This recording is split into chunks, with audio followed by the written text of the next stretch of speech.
Assalamualaikum warahmatullahi wabarakatuh teman-teman. Semoga persiapannya semakin mantap ya. Nah, kali ini kita langsung saja membahas video tentang formasi jabatan di Kementerian PUPR di tahun 2021. Sudah banyak beredar di luar sana dokumen ini, tetapi bagi teman-teman yang belum menemukan atau mendapatkan dokumen ini, yang berniat mendaftar di Kementerian PUPR, nanti saya lampirkan link downloadnya di kolom deskripsi ya teman-teman.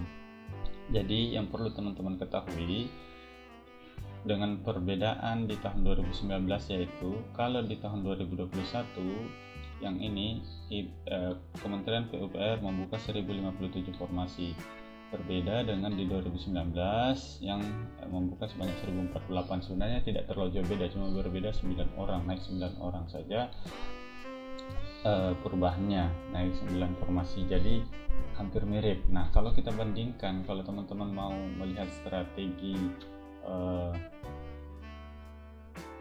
memetakan saingan, itu teman-teman bisa lihat di tahun 2019. Nah, ini adalah peserta yang mengikuti SKD di tahun 2019. Jumlahnya ada 9.073 orang. Jadi dari 1048 ini, dari 1048 informasi yang dibuka, ada 9.116, ada 9.073 yang mengikuti SKD. Jadi sekitar 1 banding 9 orang. Jadi untuk mendapatkan satu jatah kursi di Kementerian PUPR harus menyingkirkan 8 orang.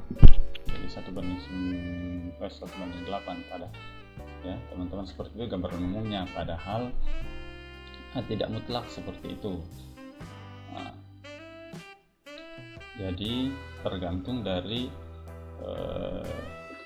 formasi jabatan yang teman-teman daftar. Contoh ya, untuk 2021 ini, di 2021 ini contoh Kementerian PUPR akan membuka 10 alokasi CPNS untuk jabatan analisis pengelola keuangan APBN.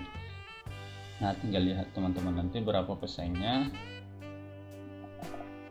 dan teman-teman bisa cari informasi untuk jabatan tahun ini kira-kira berapa alokasinya dan berapa pendaftarnya. Itu bisa dicari sendiri nanti ya teman-teman, untuk sekedar mengetahui peta persaingan. Nah, untuk di alokasi P3K tidak mau dibuka. Nah, saya tertarik melihat di halaman yang di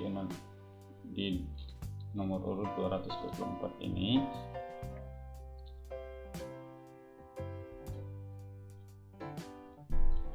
Ini ya teman-teman. Nah, ini di sini formasi yang dibutuhkan cukup banyak ya teman-teman. Ada 70 orang yang dibuka, ada 70 orang yang akan diterima, dan untuk P3K-nya kosong. Jadi teman-teman juga jangan terkecoh. Kalau ada 70 pendaftar, bisa jadi pendaftar di sini juga cukup banyak, peminat di sini juga cukup banyak, tetapi itu akan menentukan juga peta persaingannya teman-teman. Tetapi kalau saya sih, kalau teman-teman menguasai secara full, teman-teman merasa mampu untuk bersaing di situ, tidak apa-apa.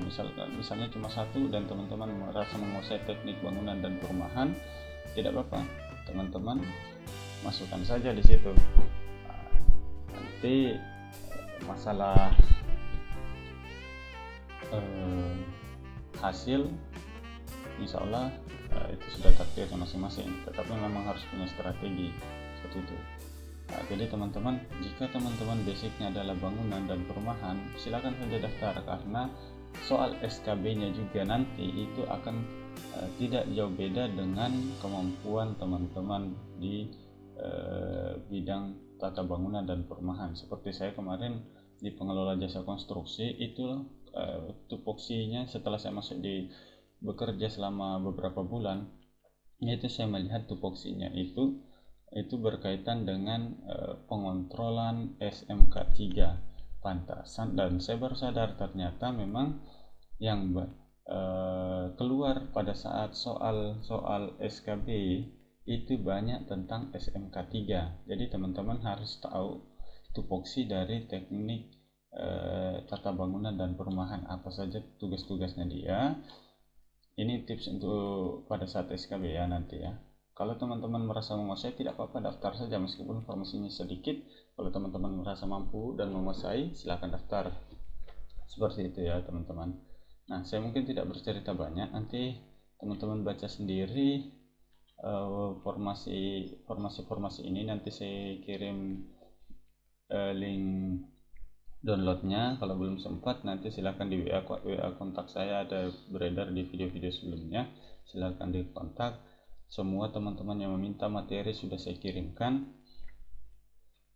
Saya kirimkan materi-materi TIU, TWK, apapun yang saya punya sebelumnya. Saya ingin berbagi, mudah-mudahan itu jadi wasilah kebaikan dan menjadi teman-teman salah satu jalan untuk meluluskan teman-teman di CPNS. Semoga itu juga bermanfaat dan menjadi amal ibadah untuk saya. Meskipun teman-teman yang meminta file dan saya kirimkan juga tidak subscribe, juga tidak apa-apa sebenarnya, tetapi saya memintanya untuk subscribe. Tapi kalau tidak bersedia juga tidak apa-apa, tetap saya kirimkan.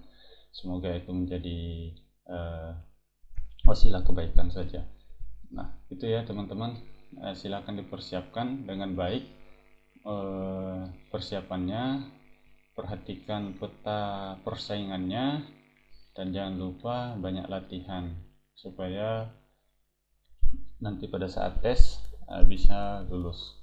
Oke teman-teman, mungkin itu saja video singkatnya dulu sementara ya teman-teman. Nanti kalau ada pertanyaan silakan, kita mau membahas tentang apa, mau bertanya tentang apa, nanti kita bantu untuk mencari jawabannya. Oke, sekian, terima kasih. Assalamualaikum warahmatullahi wabarakatuh.